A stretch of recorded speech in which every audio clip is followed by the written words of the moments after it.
हस्तक्षेप किया और फाइनली 1757 में प्लासी के युद्ध में हिस्सेदारी करके क्या कर लिया, बंगाल के ऊपर ब्रिटेन के शासन को स्थापित कर दिया। 1760 में उसने फ्रांस को वांडीवास के युद्ध में हरा भी दिया और अब क्या हो गया, पूरे बंगाल के रीजन पे और फिर धीरे धीरे ये महाराष्ट्र में और बाकी एरियाज में क्या हुआ, बढ़ता चला गया। ब्रिटेन की सत्ता यहां क्या होती गई, स्थापित होती गई। अब मामला यह है कि ब्रिटेन की सत्ता यहां स्थापित हो रही है किसके माध्यम से, ईस्ट इंडिया कंपनी के माध्यम से। और ईस्ट इंडिया कंपनी एक प्राइवेट कंपनी है। अब क्या एक प्राइवेट कंपनी भारत पे अपना आधिपत्य स्थापित करे, यह ब्रिटेन की सरकार के लिए बेहतर स्थिति है? बिल्कुल नहीं। ब्रिटेन की सरकार के सामने तो चैलेंज है कि कहीं ऐसा ना हो कि यह कंपनी इतनी शक्तिशाली हो जाए कि वो क्या कर दे, वो ब्रिटेन को ही चुनौती दे दे। तो ब्रिटेन क्या चाहेगा कि वो चाहेगा कि ईस्ट इंडिया कंपनी पर हमारा नियंत्रण क्या है, वो परमानेंट बना रहे। और इस नियंत्रण को बनाए रखने के लिए वो क्या करेगा, वो करेगा कि नियम बनाए और ईस्ट इंडिया कंपनी को उन नियमों के आधार पर चलने के लिए बाध्य करे। और यही नियम जब बनते थे तो उन्हें नाम दिया जाता था रेगुलेटिंग। रेगुलेट करने का मतलब होता है नियम बनाकर किसी चीज को लागू कराना। तो रेगुलेटिंग एक्ट बनते थे, विनियमन। तो आप पढ़ते हैं 1773 का रेगुलेटिंग एक्ट, 1784 का रेगुलेटिंग एक्ट, 91 का रेगुलेटिंग एक्ट, 1813 का, 1833 का और 1853 का रेगुलेटिंग एक्ट। रेगुलेट किसे किया जा रहा है, कंपनी को रेगुलेट किया जा रहा है। किस मामले के लिए, भारत में सत्ता कैसे काम करेगी इस मामले के लिए। और रेगुलेट कौन कर रहा है, ब्रिटेन की जो संसद है वो रेगुलेशन का काम कर रही है। तो ये रेगुलेशन क्या है, लगातार यहां पर हमको है दिखाई दे रहा है। और शुरुआती दौर किसी तरह ईस्ट इंडिया कंपनी पर अपने नियंत्रण को बनाए रखने के संदर्भ में दिखाई देता है कि ब्रिटेन की संसद इसे बनाए रखना चाहती थी। 1853 के बाद आप पढ़ते हैं कि 1857 में भारत में क्या हो गया, क्रांति हो गई। और इस क्रांति ने वो मौका दे दिया जिसकी तलाश क्या थी, ब्रिटेन को थी। ब्रिटेन बस चाहता था कि किसी तरह ईस्ट इंडिया कंपनी की पकड़ कमजोर हो और हम क्या कर लें, सीधा नियंत्रण स्थापित कर दें और सीधे क्या कर दें, अपनी सत्ता यहां पर हम रख लें। ईस्ट इंडिया कंपनी के साथ प्रॉब्लम यह थी कि जितने लोग हैं वो सिर्फ पैसा कमाना चाहते हैं, ज्यादा से ज्यादा लाभ चाहते हैं। उन्हें भारतीय समाज को समझने की चिंताएं नहीं थी। और कई सुधार उन्होंने किए थे, हालांकि सुधार बहुत सकारात्मक थे, लेकिन उसका परिणाम जो है वो निगेटिव निकल के आए थे। और परिणाम निगेटिव थे, इसलिए 1857 की क्रांति हुई। एक तो एग्जाम्पल समझ लेते हैं। जैसे देखिए, आप पढ़ते हैं कि स्थायी बंदोबस्त क्या किया गया था, भारत में लागू किया गया। जो स्थायी बंदोबस्त है वो ब्रिटेन में भी लागू हो रहा है। ब्रिटेन में जब लागू हो रहा है तो वहां पर्पस बिल्कुल डिफरेंट है और उसके परिणाम भी बड़े अलग निकल के आए थे। ब्रिटेन में क्या हुआ, स्थायी बंदोबस्त का पर्पस होता था कि जमींदारों की नियुक्ति करो और जमींदार से कहो कि तुम्हें परमानेंट 10 साल तक एक ही रेट पर टैक्स देना है, जैसे 10% अपनी कमाई का टैक्स देना है। हम टैक्स के चार्ज को बढ़ाएंगे नहीं। अब इसका परिणाम क्या निकल के आया, परिणाम यह निकल के आया कि जमींदारों ने नई नई तकनीकों का प्रयोग करके अपनी उपज को बढ़ाया। जैसे 1 लाख पहले साल में अगर उपज का दाम मिलता था तो अगले साल पता चला तकनीक के प्रयोग से वो 1.5 लाख हो गया, तीसरे साल में वो 2 लाख हो गया। और टैक्स का रेट हमेशा 10% रहना है, आय चाहे जितनी बढ़ती चली जाए। तो ये क्या है, प्रेरणा देता था कि ज्यादा पैदावार क्या होनी चाहिए, वो आनी चाहिए। इसी स्थायी बंदोबस्त को भारत में लागू किया और भारत में भी क्या किया, जमींदारी परंपरा चालू कर दी। अब उम्मीद क्या लगाई कि जैसे वहां तकनीक प्रयोग हुआ, आमदनी बढ़ी, भारत में भी क्या होगा, उपज बढ़ेगी, आमदनी बढ़ेगी। लेकिन यह भारत है, ये बात वो लोग समझ नहीं पाए। और भारत में हुआ क्या, जमींदार साहब ने क्या किया, एक आदमी को पकड़ा और अपने अंडर में रख लिया। और अंग्रेजों ने क्या कह रखा है, ब्रिटेन ने, कि जमींदार साहब 10% हमें दीजिए, बाकी आपका। जमींदार साहब जो है उन्होंने यही बात नीचे दोहरा दी जूनियर जमींदार को, कहा भाई पैसा दो, उसमें से 20% हमें दो और बाकी तुम्हारा रखो। जूनियर ने अपने नीचे सब जूनियर रख लिया, उसको समझाया कि तुम 30% दो, बाकी तुम्हारा। इसने अपने नीचे सब जूनियर 40%। करते करते 90% तक तो टैक्स वसूलने की नीति चल गई। नतीजा क्या हुआ, सबसे नीचे बैठा हुआ किसान, किसान से बोला गया जितना कमाओगे 90% हमें दोगे। किसान सोच रहा है कि मेरा दिमाग खराब है, 90% हम कमाएंगे और 90% तुम्हें देंगे तो कमाएंगे ही क्या करने को। उसने भी कहा कि छोड़ो, खेती वेती बेकार चीज है, खेती छोड़ देते हैं। और यही कारण है कि आप पढ़ेंगे कि 1773 से लेकर और 1857 तक का काल है, उसमें भारत के अंदर क्या हुआ है, बड़े पैमाने पर आप देखते हैं सूखा पड़ता है, अकाल की स्थितियां आती हैं। वो रीजन क्या है, जब किसान अपना इंटरेस्ट ही नहीं ले रहा है तो भारत के अंदर ऐसी स्थितियां स्वाभाविक थी। और कृषकों के मन में असंतोष भी क्या होगा, वो पैदा होगा, और असंतोष पैदा होगा तो क्रांति करेगा। ऐसे ही धार्मिक नियमों को समझा नहीं गया कि भारत की धार्मिक संरचना क्या है, और यहां रेगुलेशंस लागू कर दिए गए, न्यायपालिका बना दी गई। और न्यायपालिका काम कैसे कर रही है, लोकतांत्रिक तरीके से। और लोकतंत्र में क्या है, लोकतंत्र में है कि कानून के सामने सभी लोग क्या होंगे, समान होंगे।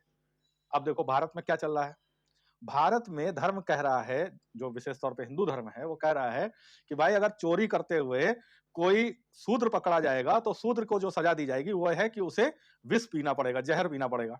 अगर वो जिंदा बच गया तो इसका मतलब उसने चोरी नहीं की, और मर गया तो इसका मतलब चोरी की थी। अच्छा, ब्राह्मण देवता, अगर उनको किसी ने चोरी के इल्जाम पकड़ लिया तो उनसे कहा गया तुम 2 मिनट का मौन रखो, तृप्त हो जाओगे, खत्म मामला। तो ब्राह्मण के लिए कानून अलग चल रहा है और शूद्र के लिए कानून क्या है, वो अलग चला। कृत्य एक ही है, चोरी करने का। ब्रिटेन में लोकतंत्र है और ब्रिटेन में चोरी करने की सजा फिक्स है, भाई अगर चोरी करते हुए पाए जाओगे तो भाई 2 साल की कैद होगी। उन्होंने वही कानून यहां लागू कर दिया। लागू कर दिया तो जो गरीब वर्ग होगा, जो शोषण वाला, जो शोषित वर्ग है, उनमें से तो बहुत से लोग ऐसे होंगे जो ब्रिटेन के शासकों को क्या मान रहे हैं, माई बाप मानते थे। इतना ध्यान तो माई बाप ही रखते हैं कि सबको बराबर मान के चलते हैं, माँ बाप के लिए सारे बच्चे बराबर। लेकिन जो उच्च वर्ग होगा, जिसे पहले 2 मिनट का मौन रखने को कहा गया था, अब वो क्या है, उसको साल भर की सजा मिल रही है, तो वो क्या हो जाएगा, वो इस क्रांति में शामिल हो जाएगा। ऐसा नहीं कि ये माई बाप वाले ग्रुप में बहुत लोग हैं जो ये मानते हैं कि इनकी वजह से हम नरक में चले जाएंगे, तो वो भी ब्रिटेन के विरोध में खड़े हो गए कि पूरा धर्म बिगाड़ के क्या कर देगा, हमको नरक भेज देगा।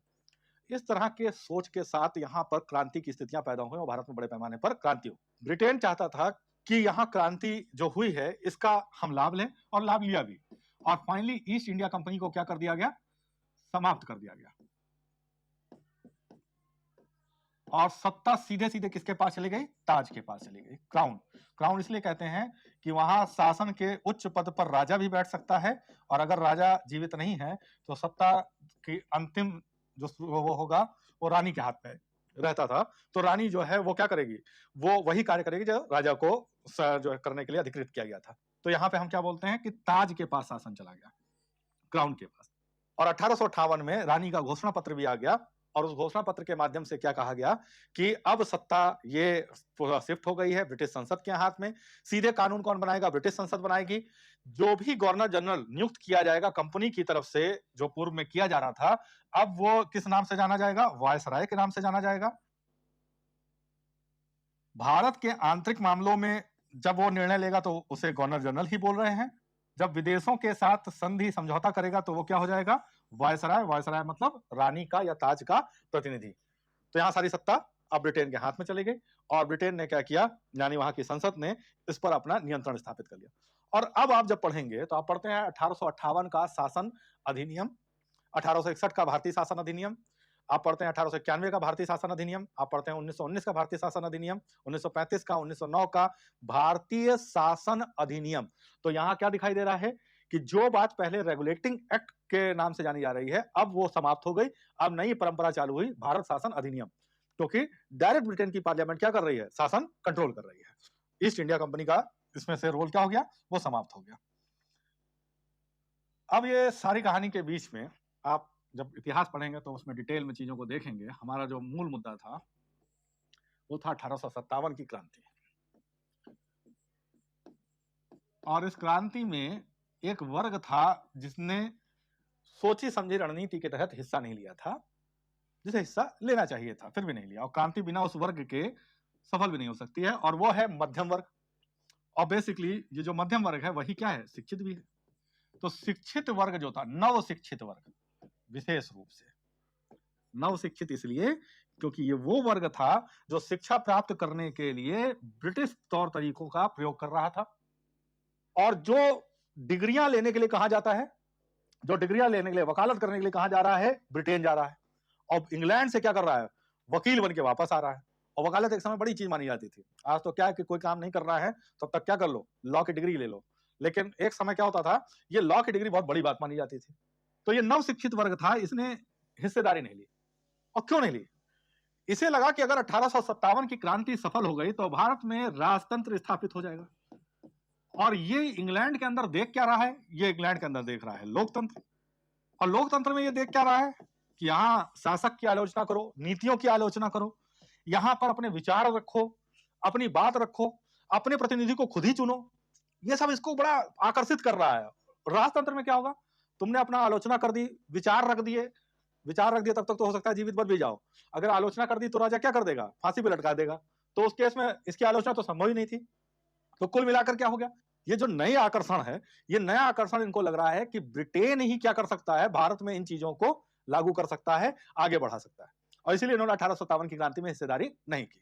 और इसका परिणाम क्या निकल के आया कि 1858 का जब घोषणा पत्र आया तो इसने बड़ी उम्मीदें बांध रखी थी, और इसे लग रहा था अब भारत में क्या होने वाला है, लोकतंत्र आएगा और भारतीयों को शासन, जो आम जनता है उसे शासन में भागीदारी मिलेगी।